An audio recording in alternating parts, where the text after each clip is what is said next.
Sí. Muy bien, pues a continuación me permito dar lectura a una breve síntesis del currículum del licenciado Ulrich Richter Morales. Él es abogado, egresado de la Escuela Libre de Derecho. Su ejercicio profesional se ha desarrollado en dos vertientes. La primera como abogado postulante y la segunda como activista ciudadano. Ejerce la abogacía en materia penal, civil y de amparo. Dentro de los litigios que ha patrocinado, destacan los de las empresas telefónicas Nortel contra Unifón y de Televisión Televisa contra MBS, la defensa de la disquera Warner Music, del compositor Juan Carlos Calderón, del comentarista deportivo José Ramón Fernández, de los comunicadores y conductores de televisión y radio Patricia Chapoy Acevedo, Jorge Garralda y Gustavo Adolfo Infante, así como de la revista Proceso, semanario de información y análisis en la demanda interpuesta por Marta Sagún. Actualmente patrocina la Asociación Sindical de Pilotos y Aviadores de México, ASPA, en el tema de Mexicana de Aviación y Grupo Posadas. En el desarrollo de la participación ciudadana fue consejero de 2006 a 2011 del Consejo de Participación Ciudadana de la Procuraduría General de la República, así como secretario del mismo desde 2008 hasta junio de 2011. También fungió como secretario del Consejo de la Asociación Nacional de Consejos de Participación Cívica, AC, de 2008 a 2011. Actualmente es secretario general de la Agrupación Ciudadana, Ciudadanía y Democracia, AEPL. Bienvenido, muchas gracias. Muy buenos días, muchas gracias. Le quiero agradecer al presidente de la Comisión Estatal de Derechos Humanos esta invitación y a todos ustedes por su tiempo. Mi primera reflexión es que los quiero felicitar porque me he encontrado con una grata sorpresa aquí en este estado donde veo que hay mucha participación ciudadana y como yo le he referido, el ciudadano ha comenzado a despertar. A lo largo de mi experiencia en varios consejos de participación ciudadana, lo que me di cuenta es que había muchas dudas sobre los conceptos torales. Hoy nos convoca aquí el tema participación ciudadana. Y en alguno de los foros se me ocurrió hacer una pregunta si alguien sabía lo que era un ciudadano. Cuando yo vi que incluso en el presidio y su servidor teníamos los conceptos muy vagos de lo que era un ciudadano, pues me di a la tarea de primero preparar una ponencia de lo que era un ciudadano mexicano. Y vuelvo a repasarla. Un ciudadano mexicano, según el texto constitucional, es aquel mayor de 18 años y que tiene un modo honesto de vivir. Ante estos dos elementos, me permití sugerir una propuesta. Si tenemos 18 años, ¿por qué no reducir la edad a los 16 años? Ya que los jóvenes hoy, a los 18 años, ya son grandes expertos en el manejo de las discotecas, en las redes sociales y en la computación. Y el otro tema que me deja más dudas es el modo honesto de vivir. Si partimos de este segundo elemento del concepto modo honesto de vivir, pues habría muchos que se dedican a la corrupción, muchos que se dedican a vivir de la ilicitud, que no serían ciudadanos. Entonces vemos cómo el giro que nos da el concepto de ciudadano es donde yo me di cuenta que emerge toda la gran fuerza que hoy tenemos y que hoy nos convoca. El ser ciudadano mexicano para mí es el que podamos respetar las reglas de convivencia. Dicen que la filosofía se dedica a que todos nos respetemos y a que todos podemos convivir. Y lo que más me inquieta es que hoy vemos que en el país no podemos convivir los unos con los otros y que en algunas entidades de la República Mexicana la convivencia ha sido truncada. Hoy vemos como entidades como Acapulco, donde los niños no pueden ir a la escuela y cuando van a la escuela se encuentran sitiadas por las fuerzas policiales. Hoy vemos también como en Monterrey, ayer o antier, un coche bomba estalló. Entonces estas reflexiones son las que a mí me motivaron a decir qué es lo que nos está pasando como país, en términos generales como la República Mexicana. No puede ser que a los jóvenes y a los niños les estemos legando este testamento. Creo que no se lo merecen. Varios de los que estamos aquí, que ya somos mayor de 18 años, pues podríamos salir a la calle a jugar pelota en el parque, podíamos caminar, íbamos a la costera en Acapulco y caminábamos sin ningún temor a perder la vida. Y hoy nos damos cuenta que el valor primario, como decíamos, el derecho humano fundamental de la vida, en nuestro país ya no vale nada. Entonces, eso es lo que me motivó a compartir con ustedes qué es lo que está sucediendo y para dónde vamos y cuál es la visión de país que nos están dando nuestros líderes políticos, si es que los hay. Y es cuando me di la tarea de preparar este texto que les ha anunciado antes el presidente, que ha sido mi promotor, del Manual del Poder Ciudadano. y empiezo explicando qué es un ciudadano. Y el segundo paso es qué derechos y obligaciones tenemos como ciudadanos, porque de hecho nosotros nada más pensamos que tenemos derechos, pero obligaciones tampoco las reconocemos. Y uno de los derechos fundamentales que hoy estamos ahorita actuando y interactuando es la gran participación ciudadana. Es el derecho de reunirnos y de asociarnos todos los ciudadanos de una manera pacífica, y este es el mejor ejemplo. Otro de los derechos que tenemos como ciudadanos es el voto, pero también el voto es nuestra gran obligación. Uno piensa que el voto se centra con cruzar una papeleta con un tache, es el voto cívico por excelencia, nos retiramos, pero yo los invito a la reflexión de que el voto tiene una gran consecuencia en la vida del país. Lo he esbozado mucho: cuando uno vota por el presidente de la República, ese voto vale muchísimo para el destino de nosotros y para nuestros hijos. Uno vota por su candidato electo, que les gusta, su preferencia electoral, pero no sabemos este presidente o este candidato con qué equipo va a llegar a gobernar. Y hoy nos hemos dado cuenta que los equipos que han llegado a gobernar no han sido lo suficientemente hábiles, aptos, para llevar a México a un país que se lo merece. Hoy lo hemos dicho aquí en el propio texto, que el propio gabinete del presidente de la República pues está rodeado de sus leales, de sus amigos, y el hombre de poder, en mi concepto, debe de estar rodeado de hombres talentosos, incluso más que el propio líder, ¿no? Porque lo que se trata es que el país salga adelante y nos quitemos ya esos compadrazgos, esos amigazgos que nada nos han llevado. Hoy vemos cómo el voto por el presidente de la República viene ya en las próximas elecciones. Y sobre esto también voy a querer reflexionar con ustedes, porque lo que queremos ya no son compromisos de que nos hagan carreteras y nos hagan puentes. Yo les puedo decir, a lo mejor ustedes pueden transitar aquí por las carreteras en determinada hora, escuchaba si una persona va solo en su vehículo, pues que mejor fueran acompañadas por otras personas. Pero lo que queremos es un compromiso de los candidatos con la infraestructura ciudadana, con nosotros, con los que estamos aquí. Lo que queremos que sean carreteras de la legalidad, puentes de la transición y vías del diálogo. A eso me refiero, y le pregunté hace rato al diputado, al líder del Congreso o de la mesa directiva, que si se iba a quedar con nosotros y aquí nos acompañó. Eso es lo que nosotros queremos, dialogar con las autoridades, plantear los consensos y lo que no está bien, tratarlo de componer. Para mí es muy asombroso que en este presidium haya estado ciudadanos con la clase política. Créanme, es muy inusual. Siempre a la mayor parte de los políticos, incluso a nivel federal o local en otras entidades federativas, no les gusta mucho estar en la participación ciudadana. No sé, el ejemplo de ello lo tenemos con la reforma política, en donde los diputados que se supone a nivel federal nos representan no han aprobado una reforma que beneficia a los ciudadanos. Es cuando yo me pregunto, bueno, si yo a ti te di un mandato para que vayas a la Cámara y apruebes todas las reformas en beneficio de los ciudadanos y en el beneficio del país, ¿por qué no las aprueban?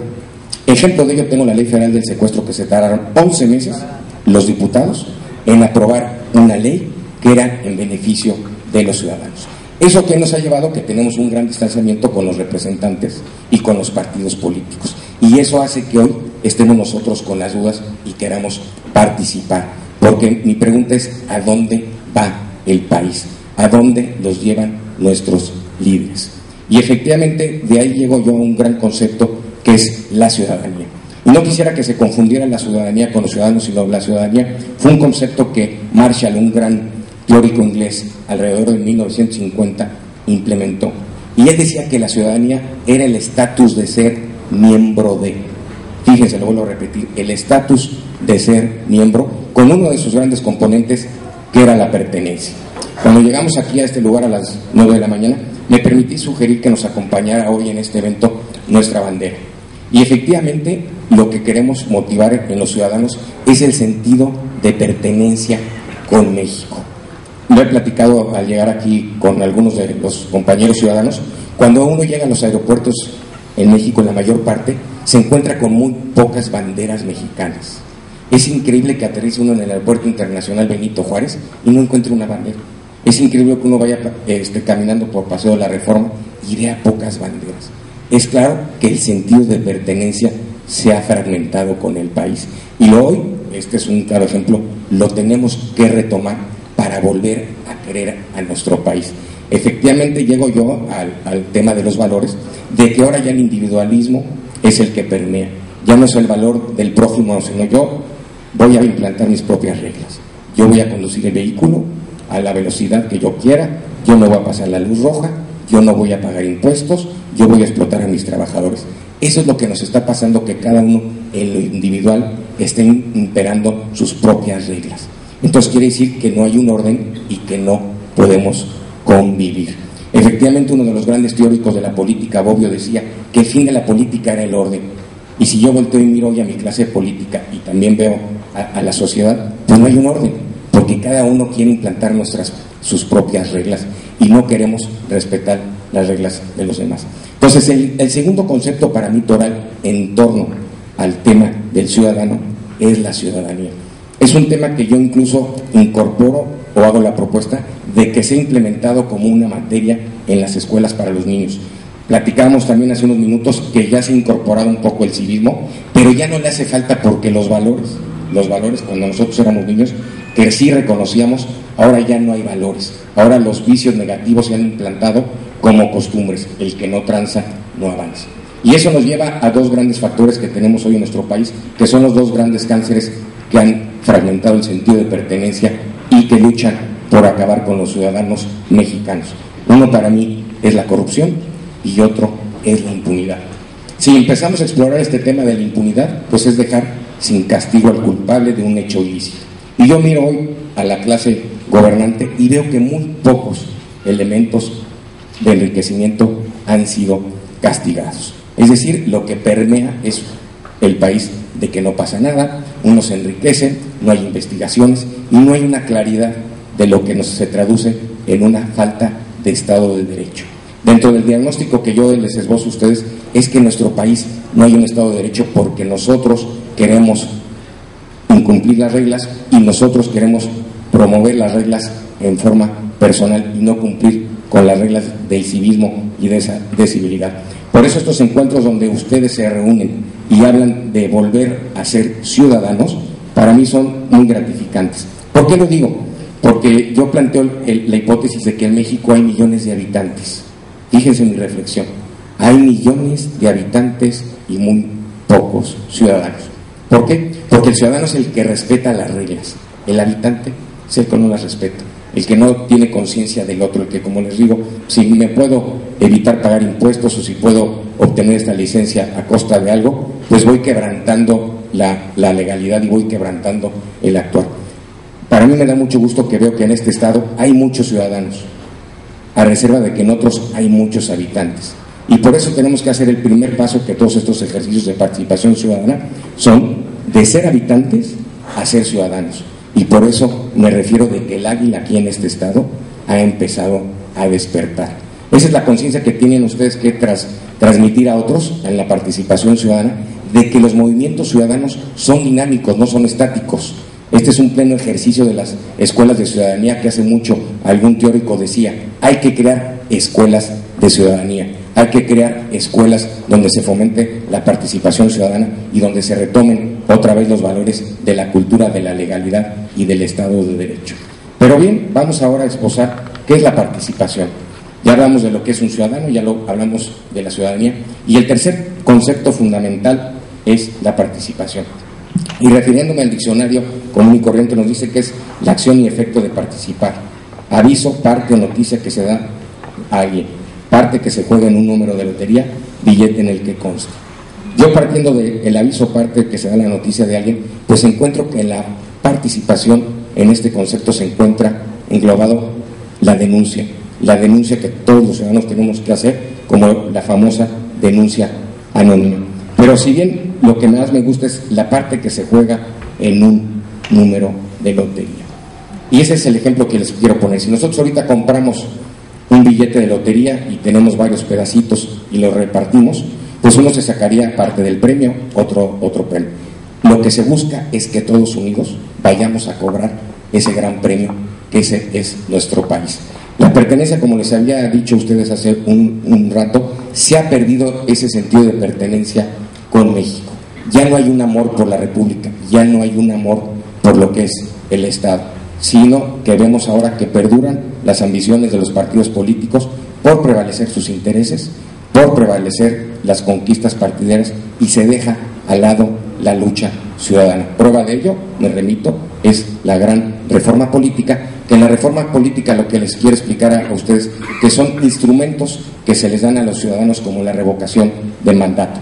¿Qué pareciera para ustedes tener la revocación de mandato de aquel servidor público que no diera resultados? Yo trabajo en iniciativa privada como muchos de ustedes, y si yo no le doy resultados a un cliente, el cliente va, me pide su expediente, se va y se cruza con otro abogado. ¿Y por qué no hacemos lo mismo en la clase política? El señor que no da resultados, pues que se le revoque su mandato y que se vaya. Yo creo que aquí hay el mejor ejemplo de que hay ciudadanos comprometidos que quieren a su país y que lo podrían hacer mejor de algunos gobernantes. Pongo el caso claro y patético que a mí me desilusiona. Vemos el gobernador de Monterrey, que se fue a pasar algunos días a un parque de diversiones en Estados Unidos. Yo me pregunto, ¿qué compromiso tiene con su estado? ¿Qué compromiso tiene con los ciudadanos aquel gobernante que se va en pleno día, no sé si era un martes o un miércoles, se va a Disneylandia, y un estado donde habían fallecido 52 personas, seres humanos, no le interesó? Ese es a mí lo que me decepciona, porque veo que en algunos políticos no hay una gran visión de a dónde vamos y hacia dónde nos dirigimos. Si vemos el deterioro cada día es un poquito mayor, vemos que los valores se pierden, vemos los grandes actos de corrupción, y saben que sobre todo que yo veo la gran falta de unión de la clase política. Por eso le pido un gran aplauso al diputado que se quedara con nosotros, porque lo que tenemos que hacer hoy es estar unidos los ciudadanos con los diputados. Y efectivamente lo que les quiero recordar es que para ser diputado, senador, presidente de la República, gobernador, el primer requisito que nos señalan es ser ciudadano mexicano. ¿Y por qué a veces cuando tenemos unos diputados se olvidan de ese requisito? Tienen que volver a ese requisito de ser ciudadanos mexicanos, porque todos los que estamos aquí somos ciudadanos. O sea, no hay una diferencia que yo haga o un divorcio de que esta es la clase, nosotros somos los gobernados y esa es la clase gobernante. No, todos somos iguales, todos somos ciudadanos. Lo que pasa es que sí existe ahora un gran divorcio de que no nos quieren, de alguna manera algunos, porque aquí ya el ejemplo es plausible y lo reitero, sí están en los consensos, en el diálogo, en la tolerancia. Pues eso es parte de lo que nos hace falta en el país. Y vuelvo a recapitular el tema de los líderes mexicanos. Yo esbozo en este texto de que en México no hay líderes, que nuestra clase política no tiene líderes. Y llego a esta conclusión y se los voy a decir por qué, por una gran entrevista del expresidente Felipe González, que vierte que un líder político es aquel que ve la sensibilidad de las personas y que el estado de ánimo de negativo lo cambia a positivo. Si nosotros tomamos esta concepción y la trasladamos a la clase política hoy en nuestro país, vemos que este lunes el presidente de la República atacaba un partido político, y vemos que el miércoles el partido político atacaba al presidente de la República. Yo les pregunto a ellos, ¿qué no se dan cuenta que el país está en terapia intensiva? Hago ese ejemplo, el país para mí está en terapia media, terapia intensiva. Los enfermeros somos los ciudadanos y los doctores son la clase política.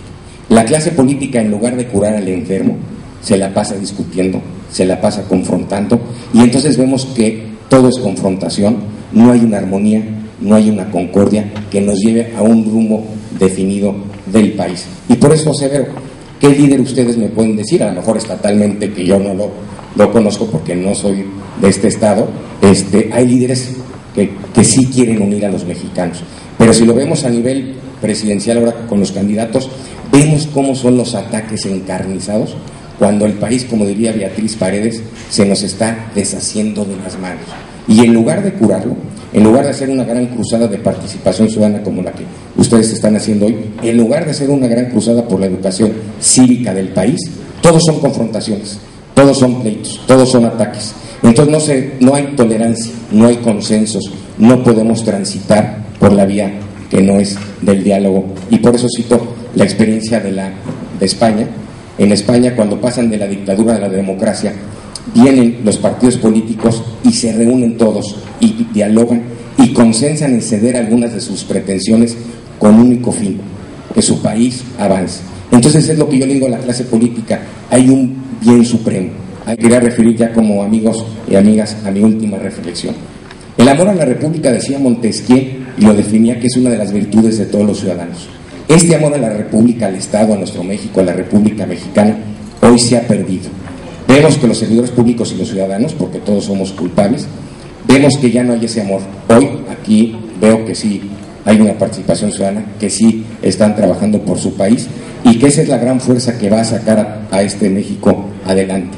Yo, como lo repito, no conozco, sino hace 2000 años, una persona que hacía milagros. Yo no estaba, yo no veo un líder político ni un estadista que pueda cambiar este país. Pero lo que sí veo es que somos muchos ciudadanos que queremos a nuestro México.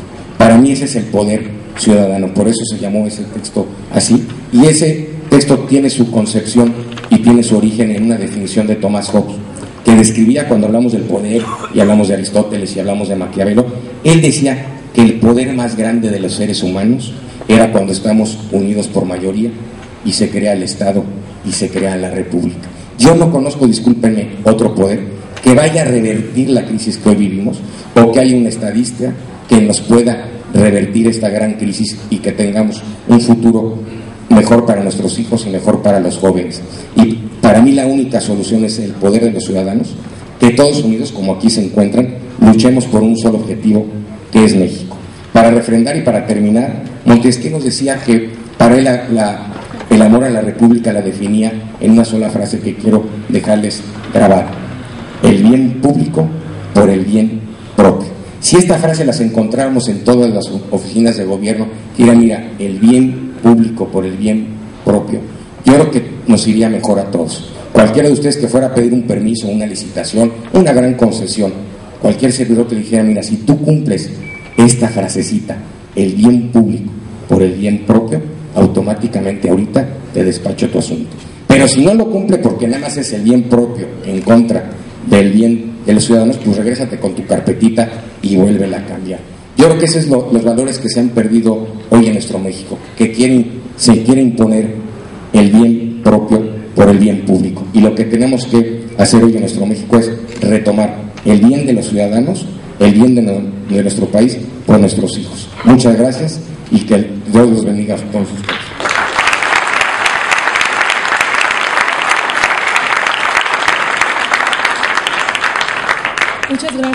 Muchas gracias al licenciado Richter Morales, y a continuación, y aprovechando la presencia y la excelente exposición de nuestro conferencista, los invitamos a que si alguno de ustedes quiere tener alguna participación o tiene alguna inquietud, alguna pregunta, yo creo que este es el momento oportuno para hacerlo. Solamente les pediríamos que fuera con mucha brevedad, sobre todo en respeto a los tiempos de todos nosotros. Buenos días. Mi nombre es José Luis Quimeda, líder indígena. La pregunta sería, ¿qué concepto se tiene del líder, del indígena como ciudadano de primera o de segunda, como se nos ha llamado a muchos de nosotros? Bueno, mira, yo te quisiera aclarar. El primer punto es que para mí no hay ciudadano de primera y de segunda. Todos los ciudadanos somos iguales. Incluso si hubiera estado aquí el presidente cuando me hubiera tocado la conferencia, yo mi único por protocolo hubiera dicho bienvenidos a todos los ciudadanas y ciudadanos, ¿no? Entonces yo creo que no hay ciudadanos de segunda ni de primera. Lo que sí quisiera advertirte es que en nuestro país mucho tiempo fuéramos tratados como súbditos. Súbditos es aquel que no tenía derechos y que no tenía voz, y que por eso es lo que nos está pasando hoy, que como la clase gobernante durante muchos años y actualmente no le ha interesado crear ciudadanos o formar ciudadanos. ¿Por qué? Ustedes preguntarán, pues imagínense en la época de la monarquía republicana del PRI, que hubiera ciudadanos como ustedes, pues no hubiera durado esa monarquía muchos años. Entonces, claro, no les interesaba que permeara la educación y que se hicieran ciudadanos. Entonces, para mí los ciudadanos todos somos iguales. Muy bien, muchas gracias. Pues es lo único que quería contarles, porque si ese concepto que tiene usted lo tuvieran los gobernantes o incluso los propios líderes, este mundo avanzara mejor. Muchas gracias. Buenos días,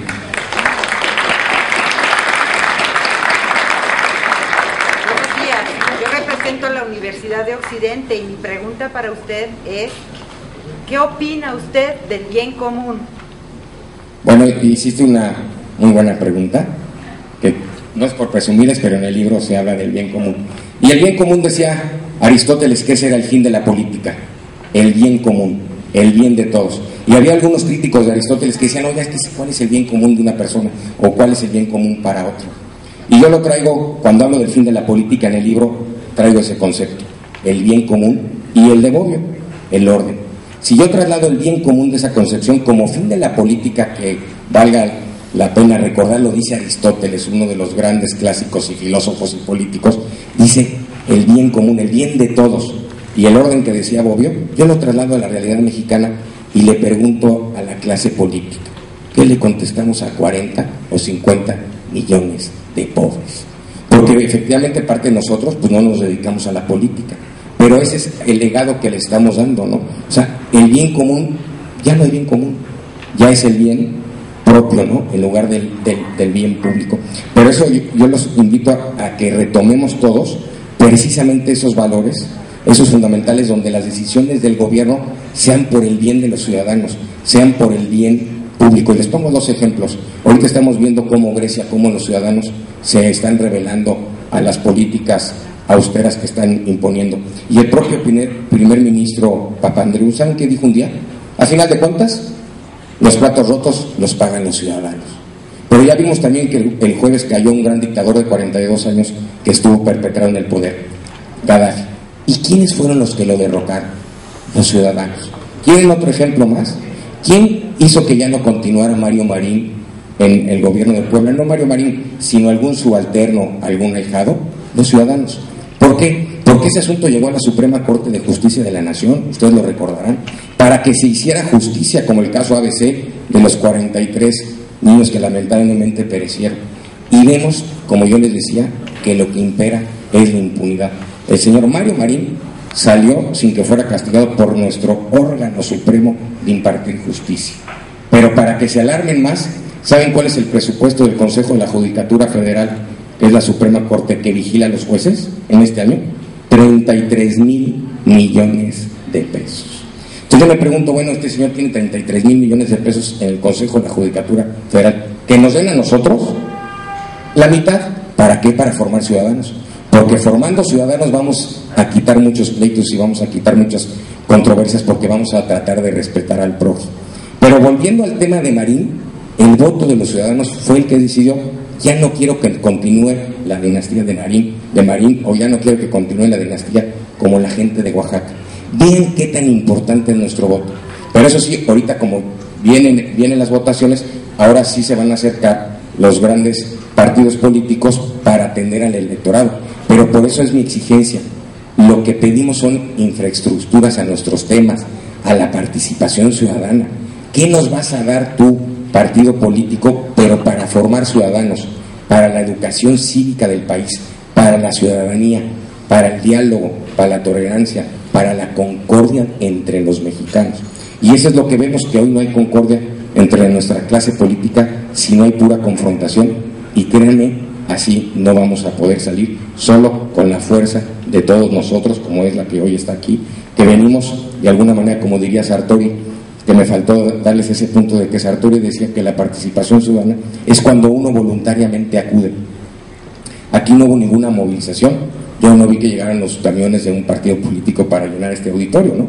Entonces es muy distinto la participación a la movilización. La participación es cuando nosotros voluntariamente vamos, porque tenemos un objetivo, porque ustedes tienen las mismas inquietudes, queremos un mejor país dejárselo a nuestros hijos, y no un legado en el que no podamos convivir.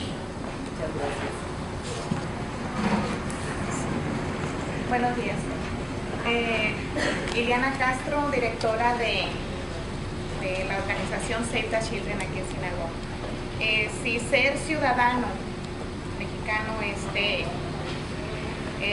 corresponde a tener mayor de 18 años, una edad mayor de 18 años, ¿dónde o en qué estatus quedan los niños, las niñas y los adolescentes menores de esa edad, sin perder de vista también que ser ciudadano coloca a todos los mexicanos en un estatus social, ¿no? Así es. Bueno, como tú lo acabas de mencionar, la persona que tiene 16 años tristemente no es considerado como un como un ciudadano. Por eso una de las propuestas que incluso quiero compartir con ustedes para que las hagan valer aquí incluso en el Congreso del Estado, de que se traten de bajar esa edad para que puedan aspirar a ser ciudadanos pues desde los 16. Para contraer matrimonio el Código Civil Federal establece los 16 años. Entonces yo creo que ya a los 18 años ya los niños que hoy están, que son ya jóvenes, nacen y a los 18 años pues ya deben de tener una conciencia cívica, deben de ya estar participando con nosotros hoy. Entonces yo creo que lo que tenemos que hacer es reformar la Constitución para que sea a los 16 años por lo menos, y ya pueden participar en esta vida cívica y puedan participar como ciudadanos, que sepan lo que es votar y que tengan ya una conciencia cívica desde una edad más temprana, porque ahora su madurez es muy rápida. Claro, y porque también la ley les permite a los menores de 14 años y más, también ya están en una edad productiva. La ley les permite ser, los contempla como trabajadores, ¿no? Así es, entonces vemos... ¿Nos interesa eso? Entonces yo creo que hay que actualizar esa edad que hay ahora, de bajarla de los 18 pues a los 16 o a los 14 años. Pero lo que tenemos que hacer es fomentar la educación cívica de los jóvenes. Como a los 18 años pues unos ya están estudiando, y hay que fomentarles una educación cívica donde imperen los valores de la participación ciudadana, de la cultura de la legalidad, y de que sepamos que tenemos que respetar las reglas. Una definición muy rápida para mí del Estado de Derecho es respetar las reglas de convivencia. No hay más rollo, ¿no? Vamos, hay que respetar las reglas de convivencia con el prójimo. Buenos días. Comparto con usted, doctor Morales, dos conceptos importantes que debemos de exaltar en todos los mexicanos, que es el amor por México, el amor por nuestra patria. Creo que esto nos puede unir a todos los mexicanos de entrada, y compartir con usted también que efectivamente hay una crisis de representatividad en las cámaras, en los congresos, en el mismo gobierno, y comparto el hecho de que dentro de la reforma política pues ya se apruebe la participación de los ciudadanos dentro de independientemente de los partidos en las elecciones, ¿no? Por otro lado, comentarle que aquí en el Congreso del Estado, a través de la Comisión de Derechos Humanos, de la cual formo parte, estamos trabajando muy cercano de la Comisión Estatal de Derechos Humanos, precisamente en el tema de participación ciudadana, del primer Congreso Estatal de Culiacán. Las 90 ponencias ya la tenemos en la comisión, y de aquí, de las que resulten de aquí de Los Mochis y la de Mazatlán que está pendiente, para integrar la ley de participación ciudadana, que no la tenemos en el estado de Sinaloa, y ya tenemos un proyecto muy avanzado. Esperamos ya las ponencias de aquí de Los Mochis y la de Mazatlán para en el próximo periodo de sesiones del Congreso ya contar con una ley de participación ciudadana nueva, vigente, actualizada, moderna para el estado de Sinaloa. Son los comentarios. Pues yo lo quiero felicitar, diputado, porque así como somos críticos, también hay que reconocer cuando hay gente muy valiosa. En el libro esbozo un espíritu de un diputado griego llamado Solón, que fue el que creó las agrupaciones ciudadanas hace 2000 años. Y yo siempre decía, bueno, lo que nos hace falta es que este espíritu de Solón llegue otra vez a los congresos, ¿no? Y ya veo que sí ha llegado con usted y que es usted un gran aliado de los ciudadanos, y es la única forma de caminar juntos. Porque a veces me pregunto, yo en el libro planteo el tema de la gran cruzada por la educación cívica, y hay gente que me pregunta, oiga, es que hay tal líder, ¿qué vamos a hacer? Y entonces yo les digo, ya no hay tiempo que perder, ya no hay tiempo, porque el país, como les repito, se nos está deshaciendo en las manos. Lo más satisfactorio es que usted, que lo he visto, que se lo ha aplaudido ya varias veces, tenga este diálogo con los ciudadanos y que reconozca ante todo que usted es un ciudadano y que tiene un bien mayor, ¿no? Esa es la realidad que nos hace falta hoy en nuestro México. Gente como usted que diga, yo tengo que aprobar la participación ciudadana para darle derecho. Pero a mí, ¿sabe qué? Imagínense que yo veo la reforma política y veo cómo la tratan de secuestrar algunos partidos políticos porque les da miedo, claro. Les da miedo que venga la revocación de mandato y, como decía Alejandro Martí, el que no da resultados, que se vaya. O la famosa iniciativa de las candidaturas ciudadanas, que ya a veces nos la empiezan a satanizar. No, es que a lo mejor va a tener un financiamiento oscuro. Y yo les digo, miren, no, que no nos vayan a decir que las candidaturas no van a pasar por el financiamiento. Yo les puedo asegurar que aquí, llevo menos de 24 horas, si hay ciudadanos muy valiosos que podrían hacer su trabajo mejor que algunos diputados federales y mejor que muchos senadores. Para mí las candidaturas ciudadanas es tener otra opción. Lo que no se puede es que vemos nuestras opciones y discúlpeme, es para sentarse a llorar, porque yo veo un señor que nada más quiere una aspiración política, es decir, nada más quieren el poder por el poder, y así lo vemos, en lugar de voltear hoy y formar un gran pacto ciudadano que sea la clase política con los ciudadanos y ver hacia dónde vamos a llevar el país. Fíjense, nuestra clase política nada más está peleando el poder por el poder para las próximas elecciones y la confrontación, cuando el país, nuestros hijos no tienen opciones. Entonces es muy decepcionante ver que la clase política en su mayoría no tiene el mismo espíritu que nuestro legislador. El bien mayor es México. A mí me han preguntado que si pertenezco yo a algún partido político o que si el texto es una plataforma política. Y yo les contesto a la gente que sí es una plataforma política y que sí es un partido, un solo partido, que se llama México, no hay más. Ese es el que nos motiva. Aquí nacimos, aquí están, como dicen, nuestros padres, nuestros ancianos y hasta nuestros muertos, y no nos vamos a ir de aquí. Entonces yo creo que la única fuerza que tenemos es los ciudadanos, con propuestas como las que hoy hacen, como estos congresos, para ir despertando de habitantes a ciudadanos, y créanme que tendremos también mejores políticos. He sido a lo mejor muy injusto en golpear mucho a los políticos, pero también hay que tener muy buenos ciudadanos para tener buenos políticos. Yo creo que es un espejo. Si no tenemos excelentes ciudadanos, no vamos a tener una clase política excelente. Entonces, la primera convocatoria, que ustedes ya la saben mejor que yo, pues es la formación de ciudadanos. Eso nos va a dar como resultado tener mejor una clase política, porque van a ser de los ciudadanos, esa va a ser la clase política que vamos a producir. ¿Alguna otra pregunta?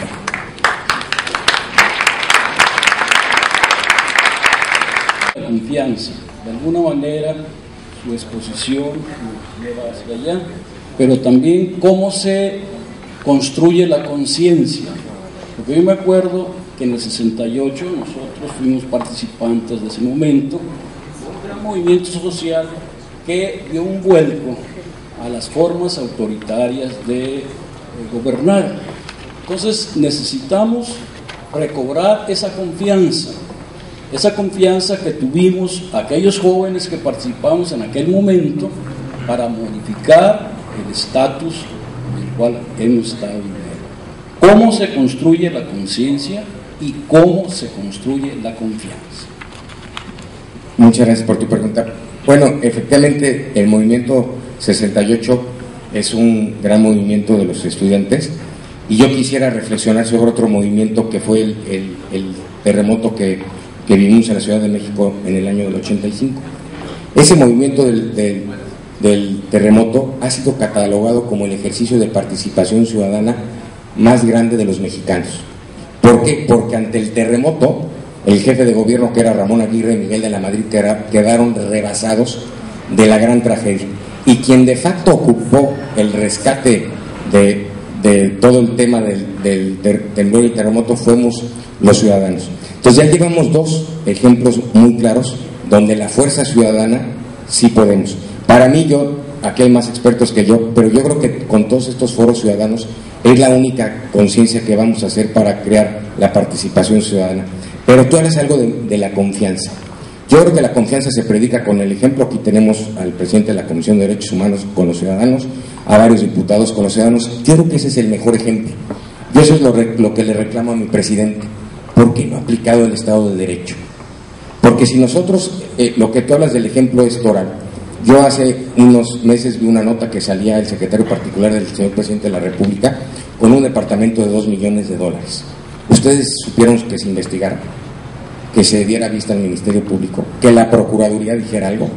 No, el señor ahora está de diputado y acuérdense de mí, en 4 meses va a salir para ser senador.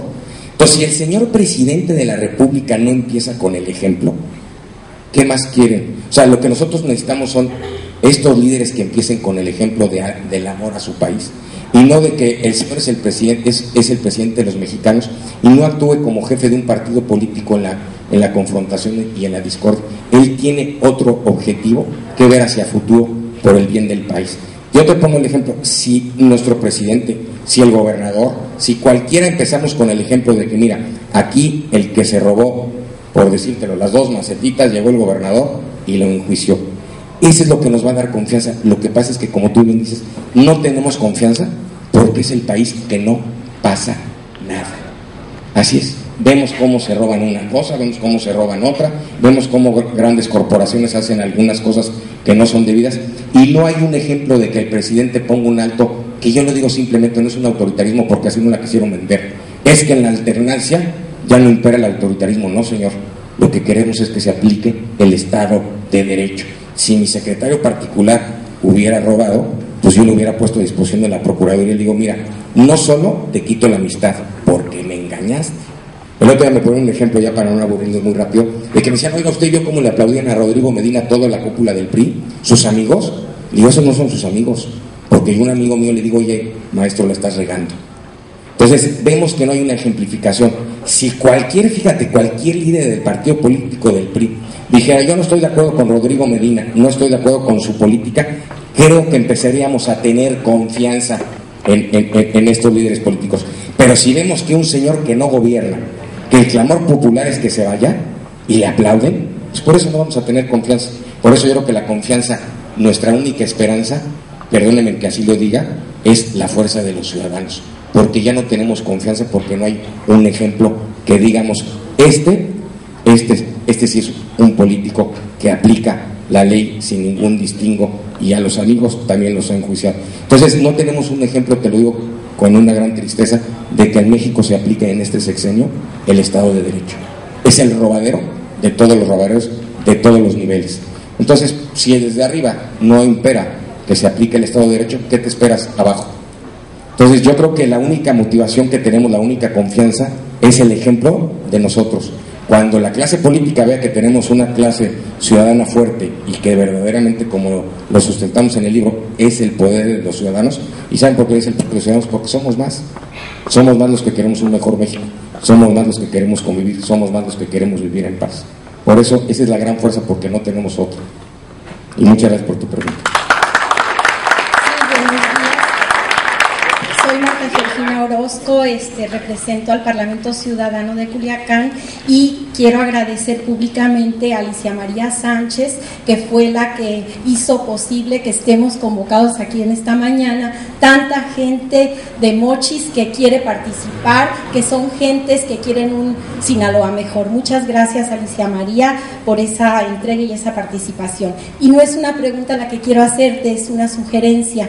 Estamos ávidos por participar, nos hace falta preparación, nos hace falta conocimientos, y yo creo que tu libro puede ser una herramienta muy buena. A mí me gustaría que nos hablaras un poco de tu libro. Sé que no tiene ningún beneficio económico para ti porque donaste todas las regalías a las fundaciones de María Elena Moreira y de la señora Wallace. ¿Nos podrías hablar un poquito? Motívanos para comprarlo, para estudiarlo y para prepararnos más. Muchas gracias. Pues muchas gracias. Bueno, el libro lo que tienes durante la aventura ciudadana, que yo le llamo, que fui recopilando algunas inquietudes, pues yo las fui ahora sí que plasmando en un libro, ¿no? Y es un libro para que todos ya no nos engañen. O sea, ya cuando hablamos del voto, ahí le explico a la gente para qué sirve el voto, y al voto a veces le llamo que es el diamante negro, no por la tinta que queda en el pulgar, porque es cuando se acercan algunos diputados, y dicen, ahora sí vota por mí, y cuando llegan ya se olvidaron de nosotros. Entonces, de alguna manera fuimos recopilando todas las inquietudes de la gente y demostrar que esa es la única fuerza ciudadana la que puede sacar al país, pero basada en principios como el civismo, la concordia, la tolerancia y la unión. Y les quiero nada más explicar un poquito el sentido de la portada. El sentido de la portada es un círculo de unión, y yo hace unos minutos retomé una definición de un gran clásico de Thomas Hobbes, que decía que el poder más grande de los seres humanos es cuando todos estamos unidos. Entonces desde la portada se invita a esa convocatoria, que es la que ustedes hoy me han enseñado, porque hoy aquí todos ustedes están unidos con un solo objetivo, ¿no? Aquí no estamos unidos por un objetivo de conseguir tal o cual prestación del gobierno federal o del gobierno local, sino estamos unidos por una inquietud de ser un mejor Estado, por una inquietud de ser mejores ciudadanos. Y eso yo creo que mientras más organizaciones ciudadanas como ustedes y más participación ciudadana exista, siempre nos va a ir mejor, y lo que buscamos es la unión de México. Y hay un capítulo que se los recomiendo que dice: ¿y si el país hablara? Porque siempre nosotros hablamos a veces de nuestro país en cualquier sintonía, ¿no? A veces bien, a veces medio, y vemos que el país nos ha dotado de todas las riquezas naturales. Ustedes tienen mar, si quieren desierto, todas las riquezas las tiene México. Entonces yo hice una pregunta: ¿y si el país hablara, qué diría de nosotros que nos ha dado todo, ¿no? Entonces ese capítulo es muy interesante porque empiezo a hablar de que si el país hablara, y termino con las palabras de un ilustre humanista que es Gandhi, y que él hablaba cuando se pensaba en los actos y en los pensamientos sobre las cuestiones públicas. Entonces es uno de los mejores capítulos, y el libro lo que trata pues es de que retomemos el poder, porque nosotros somos los soberanos, es de ser conciencia. Nosotros no tenemos arriba un rey, no tenemos arriba un ministro, sino el poder lo tenemos nosotros, que por muchos años, porque a lo mejor nos querían tratar como súbditos, se nos fue secuestrado. Pues yo creo que de manera pacífica, civilizada, con consensos, es manera de recobrarlo, porque los que los han detentado, pues sus resultados, discúlpenme que los diga, pero no han sido lo suficientemente satisfactorios. Entonces aquí estamos los ciudadanos, que queremos poner propuestas, que queremos trabajar, porque el país, los jóvenes y nuestros hijos no se merecen, como les repito, este diagnóstico tan cruel, ¿no? Pues muchas gracias,